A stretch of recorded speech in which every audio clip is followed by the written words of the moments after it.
Dear student, good morning. मैं बिपिन जायसवाल। आज हम लोग जो सिविक्स का 4th चैप्टर है, लेसन 4 सिविक्स का, वह है gender, religion and caste. Gender mean लिंग, रिलीजन मीन जाति and caste mean religion mean धर्म और कास्ट मीन जाति। इसके बारे में अध्ययन करेंगे कि ये तीनों हमारे समाज को कैसे डिवाइड करते हैं, कैसे इफेक्टेड करते हैं। इनमें पॉलिटिक्स, इसमें सबसे जो मेन होगा वो पॉलिटिक्स का होगा कि पॉलिटिक्स इन तीनों को कैसे प्रभावित करता है और पॉलिटिक्स इन तीनों से कैसे प्रभावित होता है। इन दोनों टॉपिक को हम लोग इस चैप्टर में डिस्कशन करेंगे। तो इंट्रोडक्शन है इसका कि in this chapter we shall discussion about 3 social division, gender, religion and caste. हम लोग इसमें से जो 3 डिवीजन है, सोशल डिवीजन, जेंडर, रिलीजन और कास्ट के बारे में अध्ययन करेंगे इस चैप्टर में मुख्य रूप से। This differences are effected the nation. ये जो डिफरेंसेज है हमारे नेशन, राष्ट्र को क्या करता है, प्रभावित करता है।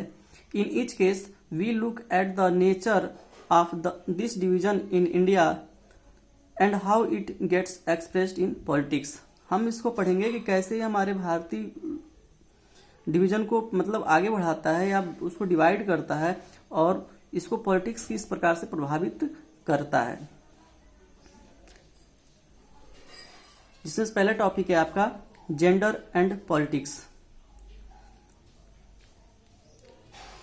लिंग और राजनीति। इस टॉपिक में हम लोग पढ़ेंगे कैसे जो जेंडर है वो हमारे पॉलिटिक्स को इफेक्ट कर रहा है और जो पॉलिटिक्स है वो हमारे जेंडर को कैसे इफेक्ट कर रहा है। This is a form of hierarchical social division. कह रहा है कि ये जो जेंडर है वह एक विकार का रूप है, किसका, हायरार्किकल मतलब वर्गीकृत या श्रेणीबद्ध का, अर्थात इसको बांट दिया गया है, डिवाइड कर दिया गया है सोशल डिवीजन के रूप में। सीन एवरीवेयर मतलब यह इसको हर जगह देखा जा सकता है, but is rarely recognise in the study of politics. लेकिन इसको हम पॉलिटिक्स में कहें कि इसका यूज होता है तो कोई मानने के लिए तैयार नहीं होता है कि पॉलिटिक्स इसको प्रभावित करता है या पॉलिटिक्स से प्रभावित होता है लिंग। क्या लिंग? कोई व्यक्ति मानने के लिए तैयार नहीं होता है कि पॉलिटिक्स जो होता है वो हमारे जेंडर को इफेक्ट करता है या हमारा जो जेंडर होता है वो पॉलिटिक्स को इफेक्ट करता है। कोई मानने के लिए तैयार नहीं होता है, लेकिन ऐसा होता है। The gender division tends to be understood as a natural. जो जेंडर है वह एक प्रकार का नेचुरल डिवीजन है, ये सब लोग मानते हैं।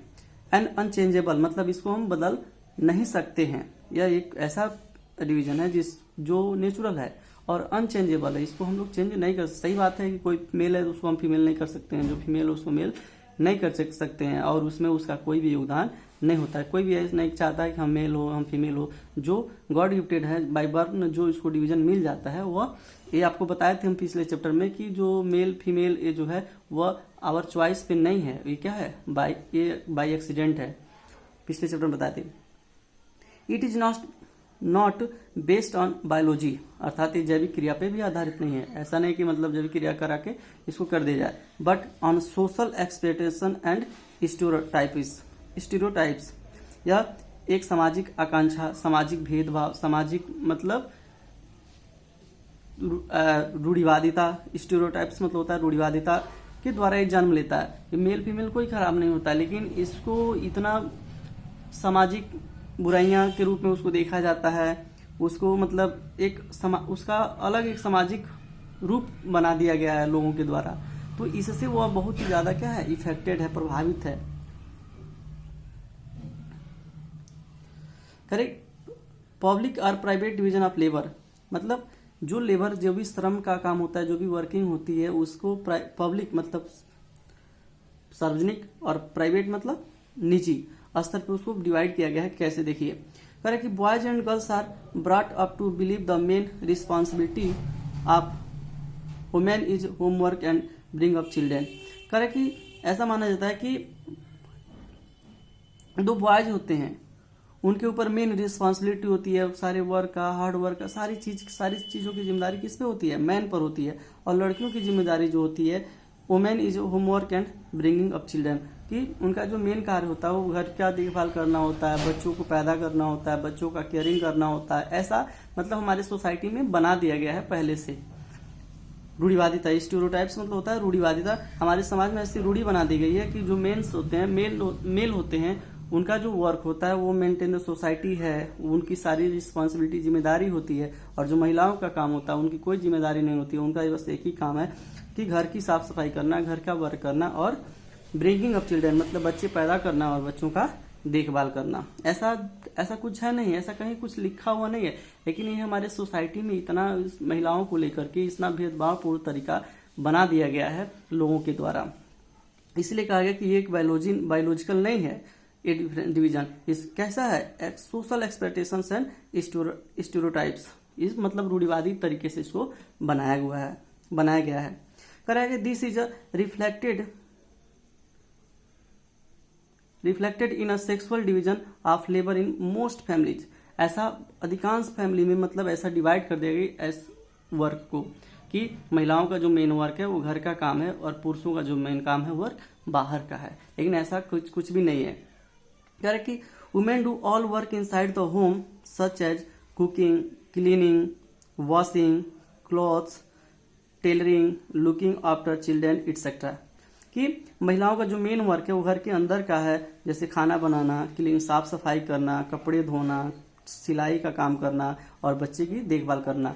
ये सब हमारे समाज में पहले से रूढ़िवादी तरीके से इसको क्या कर दिया गया है, बना दिया गया है। All men do all the work outside in the home as like earn the money, maintain the society and official and hard work. और पुरुषों के लिए, मेल के लिए, ऑल मेल्स के लिए बना दिया गया है कि ऑल मेल जो होते हैं वो क्या करेंगे, घर से बाहर काम करेंगे और उनका जो मेन वर्क होगा अर्न मनी होगा, पैसा कमाना होगा और मेंटेन द सोसाइटी मतलब समाज को मेंटेन करना होगा। और ऑफिशियल वर्क, जो भी ऑफिशियल वर्क है, आप जानते हैं कि पहले महिलाओं को घर से बाहर नहीं निकलने दिया जाता, तो ऑफिस की तो बातें छोड़िए, उनको काम भी नहीं करने दिया जाता। उनका जो मेन काम होता था वो घर में रहकर पर्दा के अंदर रह करके वो काम करती थी। एंड होम हार्ड वर्क, और पुरुषों के लिए हार्ड वर्क। ये सारे जो कार्य बता रहा है कि outside, earn money, hard work, official, ये सारे काम मर्दों के लिए, औरतों के लिए नहीं है। ये कौन बनाया? ये हमारी सोसाइटी बनाई हुई है, ये हमारी रूढ़िवादी तरीके से इसको बनाया गया है, ऐसा कहीं भी कुछ है नहीं।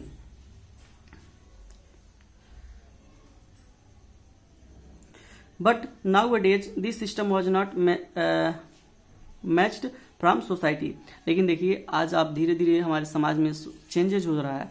आज ऑल वर्क, सारे काम को औरतें कर रही हैं, सारे कार्य को पुरुष कर रहा है। आज हमारी सोसाइटी में धीरे धीरे चेंज हो रहा है। आज हम देख रहे हैं कि ऑफिस में महिलाएं हैं, यहाँ तक कि हमारे आर्मी में भी महिलाएं जा रही हैं, डिफेंस में भी महिलाओं का योगदान है। आज हमारे देश की जो फाइनेंस मिनिस्टर हैं वो भी एक महिला ही हैं, निर्मला सीतारमण जी। तो इस तरह से कह रहा है कि आज के जो सोसाइटी है, आज का जो समाज है, उसमें ये मैच नहीं कर रहा है। अर्थात ये सारी चीजें जो पहले से रूढ़िवादी तरीका बनाया गया कि महिलाएं घर के अंदर काम करेंगी और पुरुष घर के बाहर काम करेंगे, ये धीरे धीरे चेंज हो रहा है। कह रहा है कि today main and women do all work in the society. आज के जो युग है, आज का जो सोसाइटी है, उसमें ऐसा कहीं नहीं है। आज सारे वर्क सारे लोग क्या कर रहे हैं, सारा काम सारे लोग कर रहे हैं। इन विलेज, उसका एग्जाम्पल दे रहा है कि in village women fetch water, collect fuel and work in the field. कह रहा है कि गांव में आपको अधिकांश देखने को मिलता है, बहुत सारी महिलाएं केवल घर में नहीं रहती हैं। कह रहा है कि वुमेन फेच वाटर मतलब पानी का इंतजाम करती हैं। पानी इधर उधर से आप देखते हैं घड़ा में बहुत दूर दूर से लोग औरतें पानी लेकर आती हैं। पहले ऐसा नहीं था, महिलाएं पहले घर में ही पर्दा में ही रहती थी मध्यकालीन तक। लेकिन मॉडर्न एज में महिलाएं घर से बाहर निकल के गांव में पानी सर्च करती हैं, पानी लेकर आती हैं। कलेक्ट फ्यूल मतलब लकड़ी का इंतजाम करती हैं, खाना बनाने के लिए लकड़ी का इंतजाम करती हैं महिलाएं। And work in the field, और खेतों में क्या करती हैं, काम करती हैं। कह रहा है कि महिलाएं, जो गांव की महिलाएं होती हैं, वो पानी की सर्च करती हैं, लाती हैं, वो खाना बनाने के लिए लकड़ी का इकट्ठा करती हैं और खेतों में काम करती है। जो पहले ये माना जाता था कि महिलाएं घर से बाहर नहीं निकल सकती, महिलाओं का जो मेन काम है घर में है, लेकिन मॉडर्न समय में ऐसा परिवर्तन आपको देखने को मिल रहा है कि महिलाएं घर से बाहर भी जाके काम कर रही हैं। In urban areas poor women work as a domestic helper in the middle class homes, while middle class women work in office. कह रहा है कि, और ये तो ग्रामीण एरिया की बात हुई। अर्बन एरिया में, शहरी क्षेत्रों में जो पुअर वुमेन है, पुअर मतलब गरीब महिलाएं हैं, वह डोमेस्टिक हेल्पर के रूप में काम करती हैं। आप देखे होंगे कि बहुत सारी गरीब महिलाएं जो होती हैं दूसरे के घर बर्तन धोने के लिए काम करती हैं, झाड़ू पोछा लगाती हैं। तो जो गरीब पुअर वुमेन है शहरी एरिया का, वह मिडिल फैमिली में जाकर के काम करती हैं। और जो मिडिल फैमिली के लोग हैं, मिडिल क्लासेज की औरतें जो हैं वह जाकर कहाँ काम करती हैं? ऑफिसेज में काम करती हैं। जो गरीब शहर की जो गरीब महिलाएं हैं वो मिडिल फैमिली के लोगों के घर में जाकर जैसे बर्तन धोना, क्लीनिंग करना, वॉशिंग क्लॉथ करना, केयरिंग द चिल्ड्रन, बच्चों की देखभाल करना, ऐसे सब काम गरीब महिलाएं करती हैं शहरों में। और जो मिडिल फैमिली की जो महिलाएं होती हैं वह जाकर ऑफिसों में काम करती हैं। और बड़ी फैमिली के घर के परिवार के मर्दों को जानते ही हैं आप, इतने बड़े बड़े एक्ट्रेस हैं, आज इतने बड़ी बड़ी कंपनीज के मालिक हैं महिलाएं। तो ये आज की सोसाइटी में सारा चेंज देखने को मिल रहा है। देखिए उसी तरह कह रहे लड़कों की कह रहा है कि a lot of men do work as cooking in hotels, tailors, cleaning, care the children। उसी तरह आज जो पहले कहा जाता था कि औरत पुरुष जो है केवल घर के बाहर का काम करेंगे, ऐसा नहीं है। बहुत सारे काम आज के ज़माने में वो मेल कर रहे हैं जो पहले फीमेल करती थी, जैसे कुकिंग, खाना बनाने का। बहुत सारे बड़े बड़े होटल में आप देखे होंगे एज ए वेटर के रूप में सब कौन काम करता है? महिलाएं नहीं करती हैं, पुरुष ही काम करते हैं। टेलर्स का आज बहुत सारे सिलाई का कार्य जो पुरुष करते हैं, क्लीनिंग साफ सफाई का काम करते हैं, और एड केयर द चिल्ड्रन, बच्चों को देखभाल। तो आज के ज़माने में टोटल ओवरऑल कहने क्या जाए तो आज ये सारी डिफरेंसेस जो है बहुत ही क्या हो गई हैं, मिनिमम हो गई है, कम हो गई हैं। आज सारे वर्क को मेल फीमेल सब लोग कर रहे हैं। करके सो इन सब उदाहरणों से अगर हम निष्कर्ष निकालें रिजल्ट के रूप में, तो कह रहा है कि so we can not say that man and women's are divide in modern time, कि महिलाएं और पुरुषों को इस मॉडर्न एज में डिवाइड किया जा सकता है कि ये स्पेशलिस्ट इस कार्य के लिए हैं और ये स्पेशलिस्ट इस कार्य के लिए हैं, ऐसा नहीं कहा जा सकता है। All work do man and women, सारे कार्य पुरुष और महिला क्या कर रहे हैं इस समय कर रहे हैं। But there are some division in society which are equal in modern society, जैसे बहुत सारे कंट्रीज ऐसे हैं जो अभी अनडेवलप्ड हैं एज ए इंडिया, एजुकेशन में डेवलप नहीं है, टेक्नोलॉजी में नहीं डेवलप है। तो जो सोसाइटी डेवलप नहीं है और जो सोसाइटी एज अ पैट्रियोटिक है, मतलब पितृ समाज वाला है, जिसमें पुरुषों को ज़्यादा महत्व दिया जाता है, वहाँ पे कुछ डिफरेंसेज आपको देखने को मिलता है। कुछ जो रूढ़िवादी सिस्टम है वो आपको देखने को मिलता है समाज में। ठीक है, तो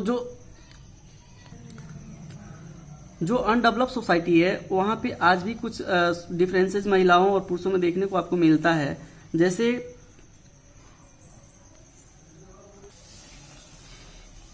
करें there are some inequalities related to women in our society, कि आज भी हमारे जो कंट्री में या जो अनडेवलप कंट्री है वहाँ पे आपको मेल और फीमेल में डिफरेंस देखने को मिलता है, वहाँ भेदभाव की जाती है।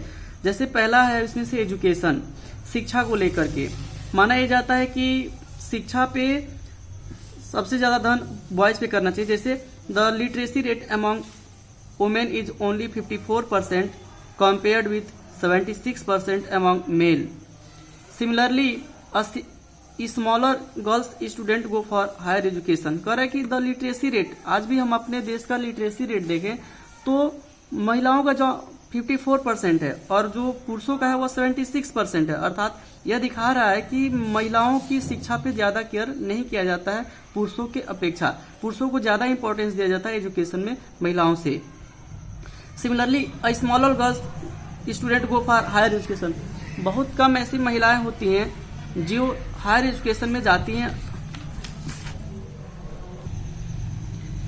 तो बहुत कम ऐसे गर्ल्स हैं जो हायर एजुकेशन को क्या कर पाती हैं, प्राप्त कर पाती हैं, नहीं तो अधिकांश हायर गर्ल्स हायर एजुकेशन को छोड़ देती हैं।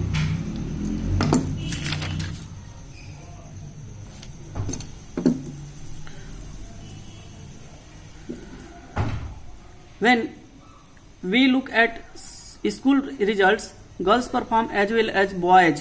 जबकि अगर स्कूल का परफॉर्मेंस देखा जाए स्कूल टाइमिंग का, तो ये same to same performance boys and girls दोनों का भी होता है, लेकिन हायर एजुकेशन में लड़कियों को एजुकेशन बंद कर दी जाती है पुरुषों की अपेक्षा। If not better in same places, जबकि कहीं पर भी आपको ऐसा नहीं देखने को मिलता है कि बॉयज ज्यादा तेज हैं पढ़ने में, या मतलब ज्यादा उनका रिजल्ट बन रहा है और महिलाएं कम। But they drop out because parents prefer to spend their resources for their boys education rather than spending equally on their sons and daughters.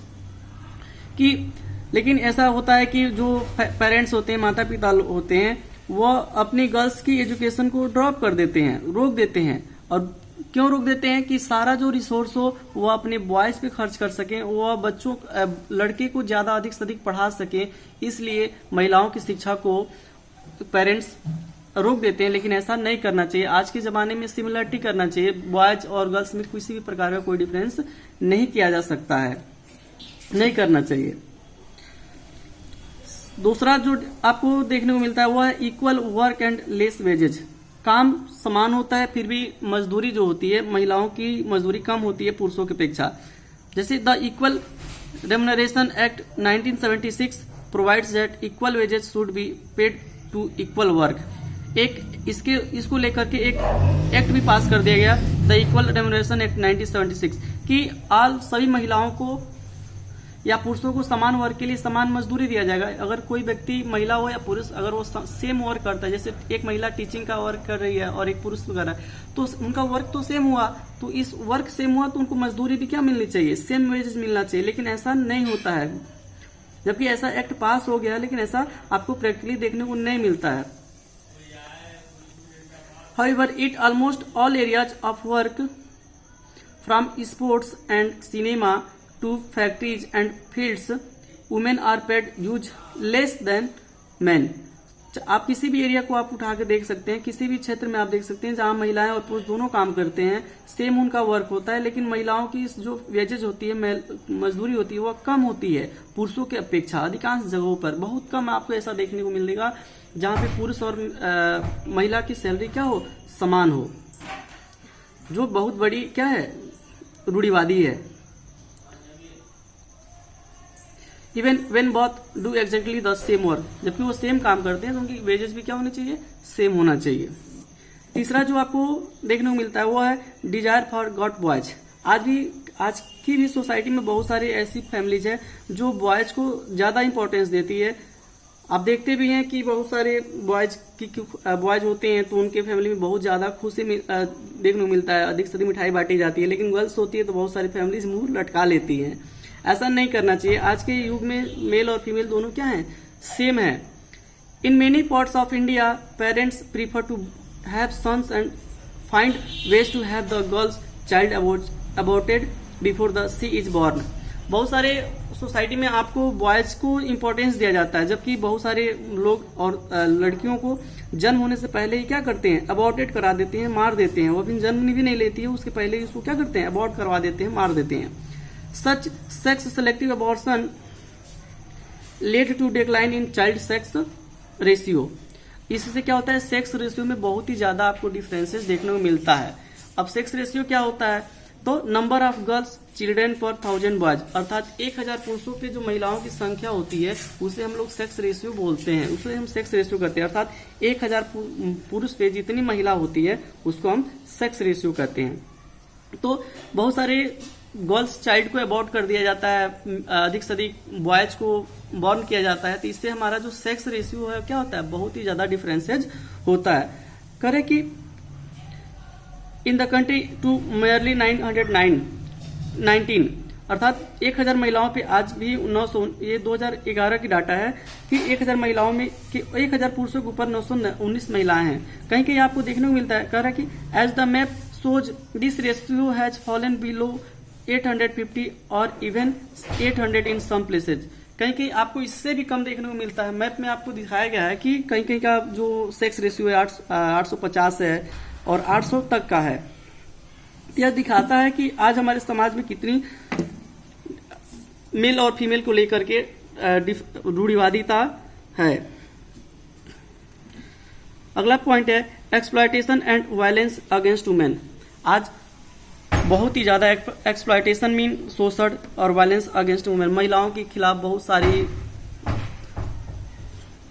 बुराइयां पुरुष के द्वारा किया जाता है। जैसे there are reports of various kinds of harassment, exploitation and violence against women. बहुत सारा रिपोर्ट आपको देखने को मिलता है कि वहाँ पे महिलाओं के साथ शोषण किया गया, महिलाओं के साथ गलत व्यवहार किया गया।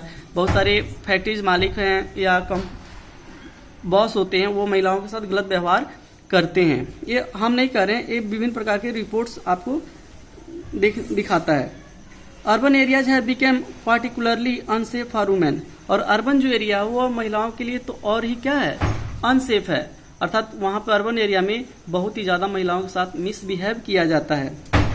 दे are not safe even within their own home from beating, harassment and other forms of domestic violence.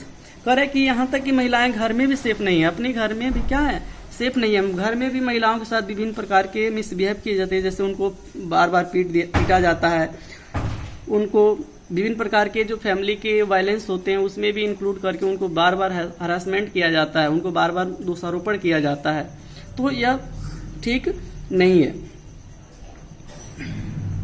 तो आपने ये देखा कि आज जो अनसोशल, जो अनडेवलप सोसाइटी है, यहाँ पे महिलाओं के साथ कुछ भेदभाव आपको देखने को मिलता है, जो पॉइंट आपको हमने बताया। अब एक जो इन बुराइयों को दूर करने के लिए एक मूवमेंट चलाया गया, इन बुराइयों को जो आप ऊपर देखें, इन बुराइयों को दूर करने के लिए एक मूवमेंट चलाया गया जिसको हम बोलते हैं फेमिनिस्ट मूवमेंट। क्या बोलते हैं, फेमिनिस्ट मूवमेंट, मतलब नारीवादी आंदोलन इसको बोलते हैं। इसको क्यों चलाया गया कि नारी के लिए जो भी भेदभाव की नीति है उसको दूर किया जा सके। Feminist movement is related from women's right. Feminist movement जो है वह किससे रिलेटेड है, महिलाओं की अधिकार से रिलेटेड है। This movement demanded enhancing the political and legal status for women and inspiring their educational and career responsibilities। कह रहा है कि यह जो मूवमेंट है यह महिलाओं के अधिकार को बढ़ाने से रिलेटेड, चाहे वो पॉलिटिकल हो, चाहे वो लीगल हो, चाहे वो पॉलिटिकल हो, या उनको अपॉर्चुनिटी से रिलेटेड हो, उन सारे राइट्स को इंक्रीज करने के लिए यह आपका फेमिनिस्ट मूवमेंट को क्या किया गया था, चलाया गया था। More radical women's aimed at equality in personal and family life as well. बहुत सारी ऐसे रेडिकल वुमेन्स है, जो रेडिकल वुमेन्स का मूवमेंट है, वो तो यहाँ तक मानती है कि फैमिली के तक भी महिलाओं को बराबर का हक होना चाहिए, उन्हें फैमिली में भी इक्वलिटी होनी चाहिए, उनके डिसीजन को मान्य होना चाहिए, चाहे छोटे से लेकर बड़े कहीं भी उनके साथ डिफरेंसेस नहीं किया जा सकता है। ऐसे मानती हैं जो रेडिकल मूवमेंट्स वाले वुमेन्स हैं। These movements are called feminist movement, अर्थात यह जो मूवमेंट है जो महिलाओं के राइट से रिलेटेड है, महिलाओं के अधिकार से रिलेटेड है, इस प्रकार के राइट को हम क्या बोलते हैं, फेमिनिस्ट मूवमेंट कहते हैं।